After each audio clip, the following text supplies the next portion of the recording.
இயேசு கிறிஸ்துவின் நாமத்தினாலே எங்கும் நிறைந்தவர்களுடைய சார்பாக வாழ்த்துக்களை தெரிவித்துக் கொள்கிறேன். இந்த காலவெளியிலும் கூட தேவனுடைய வசனங்களிலிருந்து நாம் சில விஷயங்களை தியானிக்கப்படுகிறோம். இன்றைக்கு செய்தியுடைய தலைப்பு என்னவென்று சொன்னால், சமாதானமாக இருக்க நாடுங்கள் என்கிற தலைப்பை நாம் பார்க்க போகிறோம். ஆதாரமாக எடுத்துக்கொண்ட வேத வசனம் ரோமர் புஸ்தகம் 12ஆம் அதிகாரம் 18ஆம் வசனத்தை நாம் தியானிக்க போகிறோம். அந்த வசனம் என்ன சொல்லுதுன்னா, கூடுமானால் உங்களால் ஆன மட்டும் எல்லா மனுஷரோடும் சமாதானமாக இருங்கள். இந்த வசனத்தை மையம் வச்சு நம்ம பார்க்க போகிறோம்.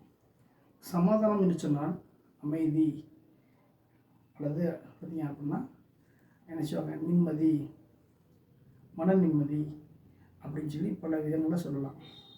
இந்த வசனம் என்ன சொல்லுதுன்னா, கூடுமானால் அப்படின்னு ஒரு வார்த்தை இருக்குது.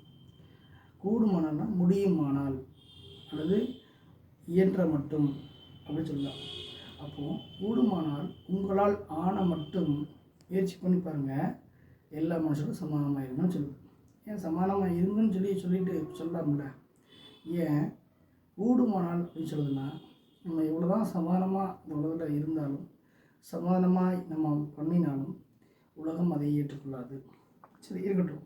ஆனால் இன்றைக்கி வேதம் சொல்கிற ஒரு காரியம் என்னென்னா, சமாதானமாக இருக்கிற நாடுகள் தலைப்பில் பார்த்தோம், வசனம் பார்த்தோம். அமைதி அல்லது மன நிம்மதி அல்லது அப்படின்னு சொல்லி அதை அர்த்தம் பார்த்தோம். இன்றைக்கி தேவன் நம்மோடு இதிலிருந்து என்ன செய்வாராக, பேசுவாராக. சமாதானமாக இருக்கிற நாடுகள் என்கிற தலைப்பில் பார்க்குறோம்னா என்ன சொல்ல வருகிறார் ஆண்டவர் சொல்லி பார்க்க போகிறோம். இந்த உலகத்தில் அநேக இடங்களில் எங்கே பார்த்தாலும் அடைவுகள் வருகிறது, எங்கே பார்த்தாலும் நோய்கள் வருகிறது, விபத்துகள் வருகிறது, இப்போது தேவையில்லாத பொறாமைகள், சண்டைகள் எல்லாம் நடக்குது. கடைசி காலத்தில் எங்கே பார்த்தாலும் கொள்ளைகள், கொலைகள், வன்முறைகள், அடக்குமுறைகள் நடந்து கொண்டிருக்கிறது. அப்படிப்பட்ட ஒரு சூழ்நிலைக்கெல்லாம் காரணம் என்னன்னு சொல்லி பார்க்கும்போது, அதனுடைய பின்னணியத்தில் சமாதானம் இல்லாத நிலை தான் இருக்கிறது. எங்கு சமாதானம் இல்லையோ அங்கே போர்களும் யுத்தங்களும் ஏற்படும். எங்கு சமாதானம் இல்லையோ அங்கே கலவரங்கள் உண்டாகும். எங்கே சமாதானம் இல்லையோ அங்கே சச்சரவுகள், குழப்பமும் உண்டாகும். எங்கே சமாதானம் இல்லையோ அங்கே வேதனை தான் இருக்கும். அப்போ இப்படிப்பட்ட ஒரு சமாதானம் இல்லாத நிலை ஜனங்களுக்குள்ளாக, பட்டணங்களுக்குள்ளாக, தேசங்களுக்குள்ளாக வந்துவிடக்கூடாத அப்படிக்கு இருக்கணும்னா, வராது இருக்கணும்னா, தெய்வ பிள்ளைகளை ஒவ்வொரு என்ன செய்யணும், சமாதானமாக இருங்க நாட வேண்டும் தான் வேதம் சொல்கிறது. அதை விரும்புங்கள் அர்த்தம்.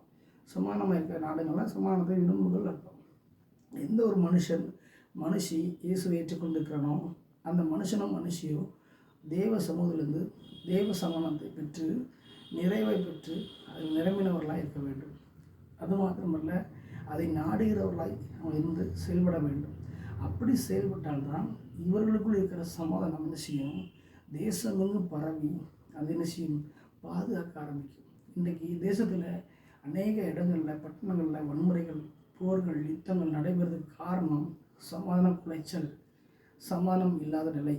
அப்போ அப்படிப்பட்ட நிலைமைகள் மாற்றப்பட வேண்டும் என்று சொன்னால் தேவ பிள்ளைகளை ஒவ்வொருவரும் சமாதானமாக இருக்க நாம் என்ன செய்ய வேண்டும், நாட வேண்டும். யார் இப்படி நாடினாங்க, அதனால் என்ன நடந்ததுன்னு சொல்லி பார்க்குறோம்.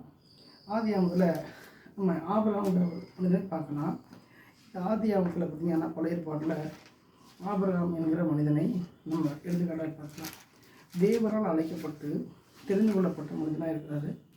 அப்போ தேவன் அவரை தெரிந்து கொண்டு, நான் உனக்கு காட்டுகிற இடத்துக்கு போ, நீங்கள் எடுத்து நான் உனக்கு காட்டுகிற இடத்துக்கு போன்னு சொல்லி ஆபிரகாம் மனுஷனை பார்த்து அவர் பேசுகிறார். அப்போ தன்னுடைய சகோதரன் மகன் லோத்துவையும் அழைச்சிட்டு போகிறாரு. அப்போ அங்கே ஒரே இடத்துல குடிக்கிறாங்க, அப்படியே நினைச்சாங்க, தொழில் பார்க்குறாங்க, நல்ல வருமானம் வருகிறது, ஆஸ்திகள் இருக்கிறது, சொத்துக்கெல்லாம் உண்டாகுது. அப்போ அப்படிப்பட்ட சூழலில் லோத்துவோட சொத்தும் பிறகுது, ஆபிரகாமுடைய சொத்தும் பிறந்தது. அவங்க குடியிருந்த இடம் அவங்க வசிப்பதற்கு போதுமானதாக இல்லை. அந்த அளவுக்கு சொத்துக்கள் தாங்கக்கூடாத, பூமி அளவுக்கு தாங்கக்கூடாத அப்படிக்கு சொத்து பெருகிட்டு இருக்குது. இப்படிப்பட்ட ஒரு சூழல் இருக்கும்போது ஆபிரகாமுடைய மந்தை இருக்குது, லோத்துடைய மந்தை இருக்குது.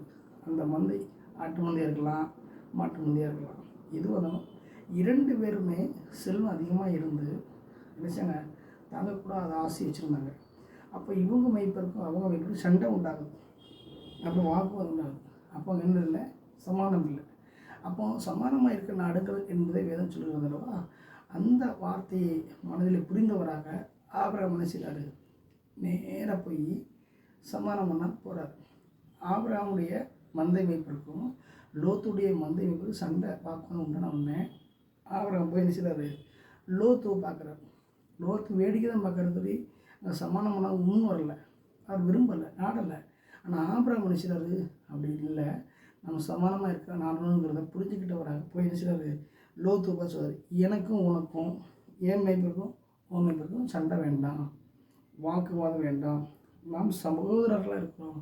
நீ வலதுபுறம் போனா போ, நான் இடதுபுறம் போகிறேன், நான் இடதுபுறம் போனால் நீ வலதுபுறம் போ, நம்ம சகோதரர் சண்டை போடக்கூடாதுன்னு சொல்லி சமாதானத்தை நாடுகிறவராய் அவர் தன்னை வெளிப்படுத்துகிறார். பாருங்கள், அவருக்குள் இருந்த சமாதானம் அந்த இடத்துல அமைதியை உண்டாக்கினது. இவர் ஒரு பக்கம் போகிறார், அவர் ஒரு பக்கம் போனார். தேவன் என்ன செய்தார், அவரை கடைசி வரைக்கும் அப்புறமே ஆசீர்வதித்து வந்தாலும் அப்படின்னு சொல்கிறார்.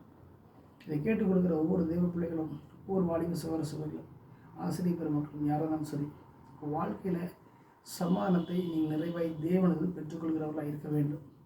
அடுத்து சமாதானத்தை நிறைவாய் அனுபவிக்கிறவர்களாக இருக்க வேண்டும். உங்கள் மூலமாக அந்த சமாதானம் தேசத்திலே பரவல் செய்யக்கூடியவர்களாக இருக்க வேண்டும். அதை நீங்கள் நாடுகிறவர்களாக இருக்க வேண்டும். எங்கு சண்டை வந்தாலும், எங்கு பிரச்சனை வந்தாலும், அங்கே தேவனுடைய சமாதானத்தை உங்கள் மூலமாக தேசத்தில் பரவ செய்கிறவர்களாய் நாம் இருக்க வேண்டும். நீங்கள் சமாதானத்தை நாடுகிறவர்களாக இருக்கும் பொழுது அங்கே அமைதி ஏற்படும். அதன் விளைவு என்னென்னா, தேவன் உங்களை இறுதி வரைக்கும் ஆசிரியப்பார் அப்படின்னு தான் வேதம் சொல்லுது. எனவே இந்த செய்தியை கேட்டுக்கொள்கிற ஒவ்வொரு தேவப்பிள்ளைகளும், வாலிப சகோதர சகோதரிகளும் தேவனுடைய சமாதானத்தை நிறைவாய் பெற்றுக்கொண்டு அதை வாழ்க்கையில் அனுதினம் அனுபவித்து அதை நிறைவாய் பெற்றுக்கொண்டு அநேகருக்கு அந்த சமாதானத்தை பரவ செய்கிறவர்களாய், அதை நாடுகிறவர்களாக நாம் இருக்க வேண்டும் சொல்லி இன்றைக்கி நாம் பார்க்குறோம். இந்த உலகில் சண்டை போடுறதுக்கு ஆளுகளுக்கு சமாதானத்தை நாடுவதற்கு ஆள் இல்லை. ஆகவே நாம் அப்படி உலகத்தாரை போல இல்லாதபடிக்கு ஆபிரகாம் இப்போ சமாதானத்தை விரும்புகிறவர்களாய் நாடுவர்களாய் இருந்து தேவனுடைய சித்தத்தை நிறைவேற்ற வேண்டும் என்று சொல்லி உங்கள் அனைவரையும் எங்கும் நிறைந்தவர்களையும் வாழ்த்துகிறது.